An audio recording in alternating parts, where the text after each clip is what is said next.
Welcome to the More Than Fitness podcast. Welcome, ladies and gentlemen, to Minisode number 65 on the More Than Fitness podcast. Once again, I'm sorry I do not have a video podcast if you're listening to this audio. I know you don't care. However, just know that I will be getting that set up soon enough, but with the move and everything, I'm still figuring things out as far as where to film it. And then my girlfriend's also here. She's doing work. I'm trying not to bother her, etc., etc. That being said, the show must go on. And today's topic is one of my favorite topics.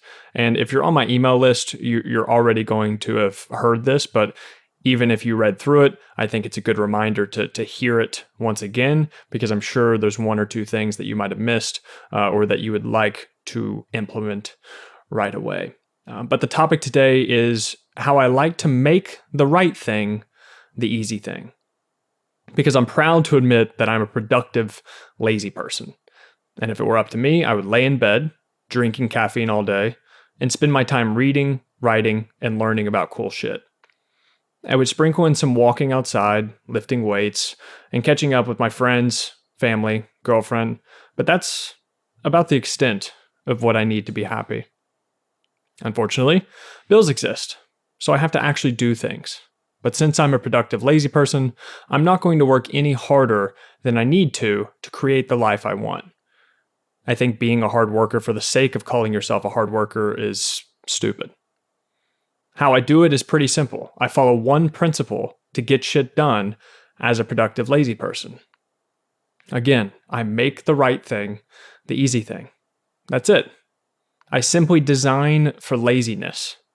If there's too much friction or inconvenience between what I'm doing and what I need to do, the chances of me doing it go way down.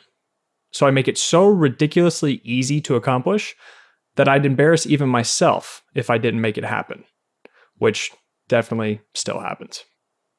But as for some examples, some very practical examples for you to start using right away, the first one would be I write out my to-do list for the next day before shutting my laptop. Once I'm done with work for the day, having a hard stop helps turn my brain off for the night. I kill two birds with one stone by making that hard stop a ritual of writing out my to-do list for the next day. The next example would be I have a treats cabinet that's separate from other foods.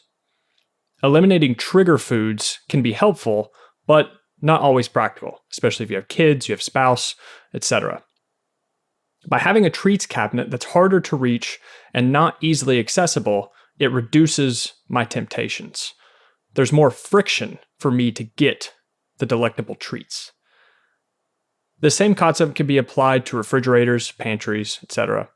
But to learn more on how to optimize your food environment and consistently follow through with healthy habits and break bad ones, you can definitely check out my automated fitness product. I'll link that in the show notes in case you're more interested on optimizing your food environment and basically making discipline not required. The next example would be I'll delete Instagram off my phone until nighttime because mindless scrolling is the devil. I try to avoid it at all costs, and this is one way to make discipline, again, not required. And the last example would be I like to invest 20% of gross income. It automatically gets taken out of my bank account every month, so I don't have to decide whether or not the world is going to hell and if buying index funds is a good idea or if I should just buy an expensive bottle of Camus wine instead. I don't want to rely on discipline or willpower to reach my goals. As long as I make the right thing, the easy thing, the rest usually takes care of itself. And that is it, my friends, for Minisode number 65. Again, I read that off of the email that I sent out on my Fun Shit Friday. If you want to sign up for that and get more emails just like this topic, you can, again, check out the show notes, sign up there, and I put out all kinds of fun stuff every single week. But that is it for Minisode number 65.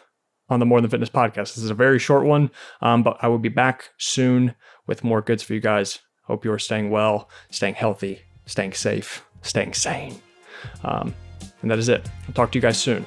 Thank you, as always, for listening and, in the future, hopefully, watching. See ya. And that is that, my friends. Thank you so much for listening to another episode of the More Than Fitness podcast. And please, if you could help me out a little bit here and leave a rate and review in iTunes, and also take a screenshot and post it up on your IG story. Tag me at McLeod6. I'd love to share it. I'd love to connect with you. I'd love to hear your feedback about the podcast, and also so that we can share the word with other people. I would love to build up this community, build up this tribe of people that we have like you and I, and get the word out there. Also, if you want more free content, you can check the links in the description. I have my free 4-week workout plan, The Ultimate Physique Development. And also, if you want to work with me online, one-on-one for personal coaching, you can check the link in the description as well. And anything else you need, please send me an email, send me a DM. I would love to hear from you. Again, thank you so much for listening.